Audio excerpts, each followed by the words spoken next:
नमस्कार, आप देख रहे हैं इंडिया.com। जब से ईरान, इजराइल और यूएस की जंग शुरू हुई है, तब से एक कमोडिटी पर सबकी नज़र बनी है, वो है ऑयल। ऑयल के लगातार वैसा बोला जा रहा था प्राइस गिरेंगे, बढ़ेंगे, ऑयल की अब ज़रूरत और ज़्यादा बढ़ेगी। पर इसको लेकर अब काफ़ी सारी क्लैरिटी आ रही है। भारत जो दुनिया में दूसरा सबसे ज़्यादा ऑयल खपत करने वाले देशों में से एक है, उसको भी अभी यूएस से एक परमिशन भी मिली है। रिसेंटली यूएस ने बोला है कि ऑयल प्राइसेस को कंट्रोल रखने के लिए वो रसिया से ऑयल खरीद सकता है, जिसका यूएस बहुत ज़्यादा विरोध कर रहा था। उसी के चक्कर में टैरिफ तक लगाने पड़े थे।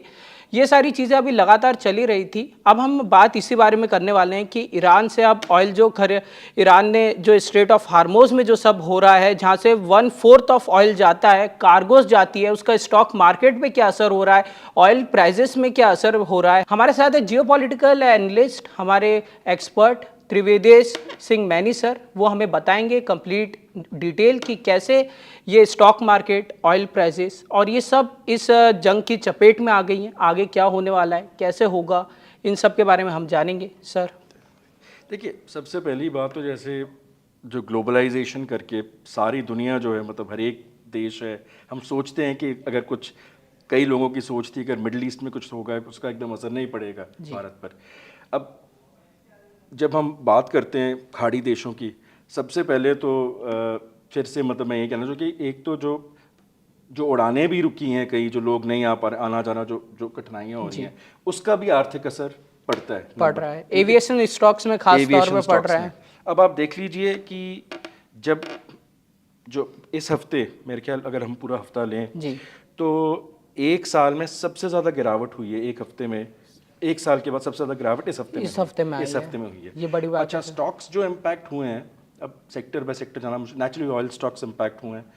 अच्छा, वो भी स्टॉक्स जो डिपेंडेंट है स्ट्रेट ऑफ हॉर्मोज पे, क्योंकि हमारे एक और बात हम जो भूल जाते हैं, जो हमारे कुछ गल्फ को एक्सपोर्ट्स हैं, उसका 14-15% जो है वो भी स्ट्रेट ऑफ हॉर्मोज से जाते हैं। मतलब स्ट्रेट ऑफ हाँ, आप समझ सकते हैं स्ट्रेट ऑफ हार्मोज की क्या अहमियत है भारत की इकोनॉमी में। हाँ बिल्कुल, जो नॉन ऑयल एक्सपोर्ट्स हैं वो भी काफ़ी जाते हैं। और फिर उसके ऊपर अगर हम लें हमारा जो जैसे जो राइस एक्सपोर्ट्स हैं जी, वो भी जो डिमांड है, 5 देश हैं वहाँ पे, जो गल्फ के, जो मिडिल ईस्ट के जो देश हैं, सबसे ज़्यादा डिमांड बासमती के लिए उन 5 देशों में है। ठीक है, तो जो राइस एक्सपोर्ट्स हैं उनके ऊपर भी असर पड़ा है।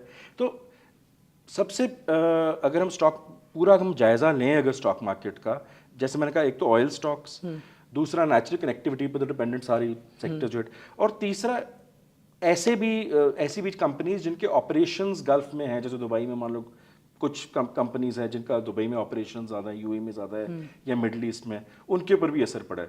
बट ओवरऑल ये काफ़ी, जैसे मैंने कहा, एक साल के बाद सबसे बड़ी गिरावट है, मतलब तो असर तो पड़ा है डेफिनेटली। अब लॉन्ग टर्म में, अब अगर ये कॉन्फ्लिक्ट और चलता है, अब देखने पर एक और भी बात है कि जब पहले 1-2 दिन बहुत ज़्यादा गिरा था स्टॉक में, फिर थोड़ा रिकवर भी हो गया था।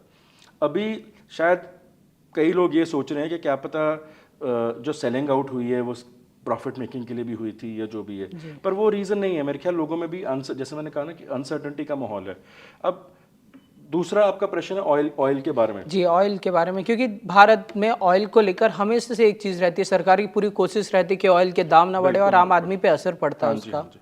तो बेसिकली अभी तो जैसे कल ही एक क्लैरिटी आई है अभी टोटल, अगर हम एज सच, बिकॉज हमने पहले भी अपना जो सप्लाई रूट्स हैं और जो ओवरऑल जो ऑयल की जो बास्केट है ऑयल इंपोर्ट्स की, हमने डाइवर्सिफाई की थी।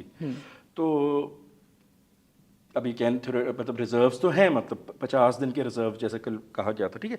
बट अब 50 डेज है, बट अगेन ये कॉन्फ्लिक्ट कितना लंबा चलता है। और दूसरी बात ये है कि और आप हमारे को, अगर ये कॉन्फ्लिक्ट और लंबा चलता है, रशिया की तो राहत जो 30 दिन की है वो अहमियत रखती है, लेकिन उसके साथ साथ और भी जो मार्केट्स हैं उनको भी एक्सप्लोर करना पड़ेगा। और मेन बात यह है कि अब ये कितना, अगर स्ट्रेट ऑफ हॉर्मस का कुछ क्लैरिटी मिल जाती है, उससे भी रिलीफ मिलेगी, जैसे रशिया के वेवर। उसके साथ साथ मेरे ख्याल पर फ्यूचर भविष्य में अब क्या होगा कि इस जो अभी की जो स्थिति को देखते हुए, आई थिंक भारत कोशिश करेगा कि और इसको डाइवर्सिफाई किया जाए, जो अपनी जो ऑयल की जो अलग अलग देशों से, ताकि और अलग लाए, अलग देशों ताकि से। कहीं भी कुछ भी प्रॉब्लम हो। बिल्कुल बिल्कुल बिल्कुल। तो ये एक मेन सवाल यही है, क्योंकि ऑयल को लेकर ही मेरा मेन सवाल था कि कैसे, मतलब अभी रसिया से छूट मिली है, यूएस ने वैसे दिए, वैसे तो कई लोग बोल रहे हैं कि इंडिया को पहले से ही ले रहा है, ऐसा कुछ नहीं है, पर अभी ये सवाल है कि रसिया से जो ये और भी ज़्यादा एक्सटेंड हो सकती है अगर ये युद्ध लंबा खिंच गया और प्रॉब्लम्स ऐसी बनी रही ऑयल को, क्योंकि दुनिया भर में ऑयल प्राइसेस अब बढ़ चुके हैं कई जगहों पे, इंडिया में इतना नहीं देखा गया अभी भी उतना देखिए ज़्यादा। उसके में मैं कहना चाहूँगा, एक मतलब वो हमारे को पॉइंट मेंशन करना चाहिए कि लोग कुछ जो जब वो वेवर मिला है तो जो वर्डिंग है उस पर कई लोगों ने कहा कि हम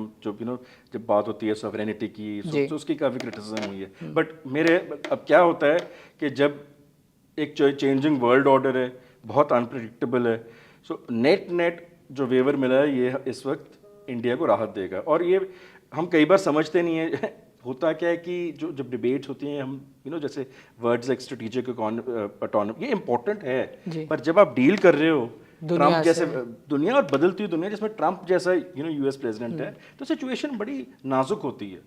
बट फिर भी आई थिंक ये रशिया का इम्पोर्टेंट है। और दूसरा ये अब दूसरे जो कौन सी कंट्रीज जहाँ पे हम जैसे अमेरिका भी चाहेगा कि हम उनका तेल लें, यूएस भी कह रहे हैं, और इन एनी केस हमने पहले भी लैटिन अमेरिका, अफ्रीका और जैसे मार्केट्स हैं वो भी एक्सप्लोर करना शुरू ही कर दिया है कि हम रसिया तेल का अल्टरनेटिव भी ढूंढ सके। बट अगर स्ट्रेट ऑफ हॉर्मुज से ये कुछ अश्योरेंस मिल जाती है तो उतना और थोड़ा टाइम मिल जाएगा। और ये 30 दिन का वेवर है, वैसे जैसे अंग्रेजी में कहते हैं, पॉलिसी मेकर्स को थोड़ा एल्बो रूम और मिल जाएगा है।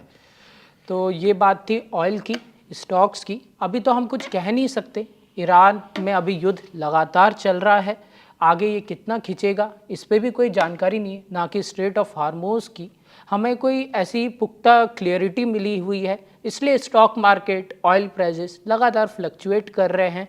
अभी पे इस पे भी हमारी नज़र बनी रहेगी, क्योंकि ये हम आपके और हम लोगों के जीवन से जुड़े मुद्दे हैं। फिलहाल के लिए बस इतने, ऐसी खबरों के लिए देखते रहिए India.com।